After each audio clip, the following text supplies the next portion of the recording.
দর্শক স্ক্রিনে যে নাম্বারটি দেখছেন এই নাম্বারটি চ্যানেল কর্তৃপক্ষের নাম্বার।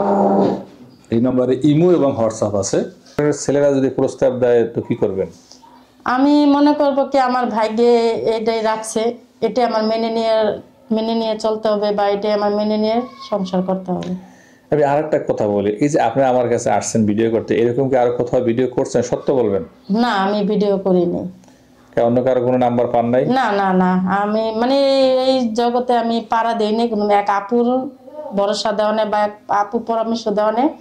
আমি বাধ্যমূলে বা গ্রামের কিছু মানুষের কথা শুনতে শুনতে অনেকটাই হয়ে যাওয়া নেই, আমি বাধ্যমূলে আসছি। বাধ্যমানে আসছেন না? আপু, ভালো মানুষ পাইতে হলে নিজেকে কিন্তু ভালো মানুষ হইতে হয়। হ্যাঁ ভাইয়া, আমি বলতে গেলে কি আমি পর্দাভাবে চলি, নামাজ পড়ি, রোজা রাখি, বর্তমানে রোজা আছি। আমি গরিব হইতে পারি কিন্তু আমি সম্মান ইজ্জত বজায় চলি। তাই? হ্যাঁ। যাক, নিজের সম্মান রক্ষা করা যে নারী চলতে পারে তার জন্য আল্লাহ তাআলা ভালো কিছু অবশ্যই রাখবেন। 28 বছর বয়সে প্রেমের প্রস্তাব বলতে গেলে ভাইয়া, আমার সংসারে আমার আম্মু মারা যাওয়ার পর আমার ভাই ছোট ছিল, ওদের লালন পালন করতে করতে কোন দিক দিয়ে যে আমার বয়স গেছে আমি নিজেও ভাবতে পারি না। প্রেম তো দূরের কথা, আমার বিয়ের কথাও আমি মনে করি না। বিয়ের কথাও মনে করেন নাই? না। এখন তো আপনি গার্জিয়ান, আপনার মনে হয়, আপনি কেউ নাই না। তো যোগাযোগ কিভাবে করবে মানুষ?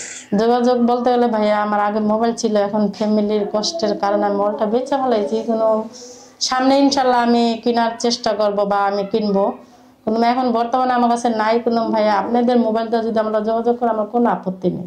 কোনো আপত্তি নাই। দর্শক, আপনারা শুনছেন, সবকিছু জেনে বুঝে যোগাযোগ করতে চাইলে আমাদের নাম্বারে যোগাযোগ করবেন।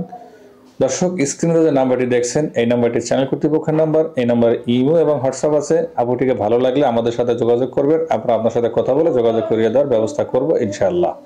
আমরা পরিচয়টা জানতে চাই আপু। আমার নাম শিমু, বাড়ি বাগেরহাট। আমরা 5 বোন, 1 ভাই। আমার আব্বু আছে, আম্মু নেই।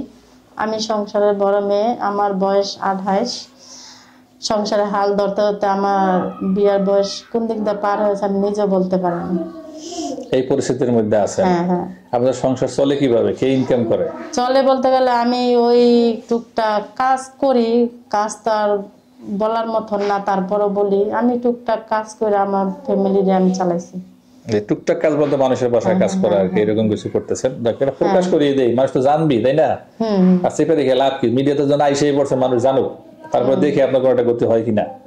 এটা বললাম কোন দর্শক, ও আসলে বলতে চাচ্ছিল না যে ও মানুষের বাসায় কাজ করে ভাই বোন নিয়ে চলতেছে, বলতে চাচ্ছিল না। তারপরে আমি বলে দিলাম আর কি। যাই হোক, আপনারা ভুল বোঝার মানুষ অনেক বেশি, কিন্তু সঠিক বোঝার মানুষ খুবই কম জগতে, এটা আমরাও জানি। আমরা অনেক